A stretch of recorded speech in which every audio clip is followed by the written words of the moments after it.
Hello and welcome back to my channel. This is my little friend. He's not Jess, but he's pretty cute anyways. And today what I'm going to show you how to do is we're going to be threading a silicone mold with wicks, and I'm going to show you how I do it. That's really simple and it works every single time. And this is a great video for a beginner, so if you're familiar with silicone molds and how to thread the wicks into them and stuff, then this probably is not for you, but this is a great beginner video. Okay, so you got your mold. You just bought it. It will be all clean and lovely, not like these ones over here that are all got wax all over them. And if you're wondering why there's so much wax everywhere here, you need to go watch the video about this is what happens when you don't let candles sit and dry properly, or cool down I should say, because they're not drying, but you know what I mean. Okay, so you got your brand new mold and you're going to have a little spot right here where the wick goes, and when you first get it, it is going to be sealed. So take your wick, something sharp. I always use my wick scissors for everything like this because they have such a sharp point here, so be careful that you don't hurt yourself.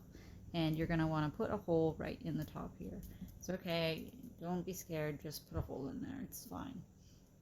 Just make sure that you can get your wick through, so try it, wiggling it through, and if you can see it, show you the light, can you see it coming through there? So if you can't get it through, just use your sharp object again and poke a bigger hole. And I have yet to completely destroy a mold using my wick scissors, so I think it's probably pretty safe to do it that way. Okay, the next thing that you're going to need to do is you're going to want to get some blue tack, sticky tack. You know, it's that stuff that you stick on the walls like they used to have at school to hold up posters and things like that, so that it doesn't rip off the paint and you're not using nails or tape. Yeah, so get some of this blue tack. It's really awesome because if you had just put your wick through here and you just put it down, what's actually going to happen is wax is going to pool all over your work surface. Not like this. This is from a different accident that I had. But yeah, the blue tack just works to seal up the hole to keep the wax in there, and it works like a charm. It works amazing. So we're gonna do how I do it anyways. Okay, this is what I do. Take my wick, and I'm just using like a standard wick that would go into a jar candle with the wick tab at the bottom, and I'll show you why I like to use these ones in just a second. So I reach through my mold and I'm pushing the wick out the top like that. Okay, and I put about, I don't know how big that is, half a centimeter, I don't know, in inches, maybe a quarter of an inch. You'll have to excuse my rough measurements. Just put a bit out the top, okay? It's not that important.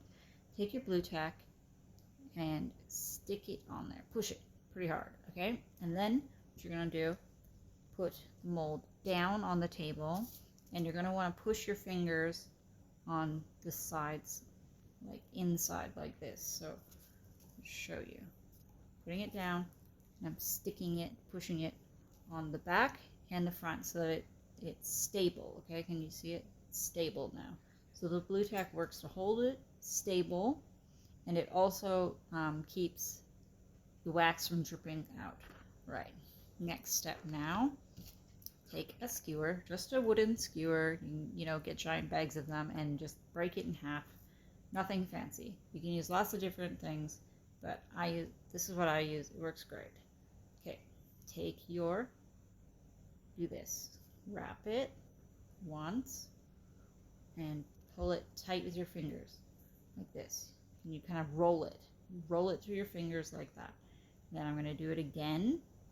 I'm rolling it really tight, and I'm taking this wick tab and I'm using it on the side like this. You see how I kind of looped it onto the side there?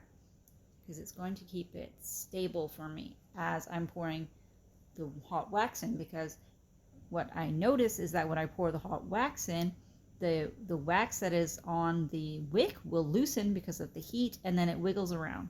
But if I use the wick tab to hold it onto the side here, it doesn't wiggle around. And then I can mess around and center this between my 2 points here. There's 2 little knobby things, and I center it in between there.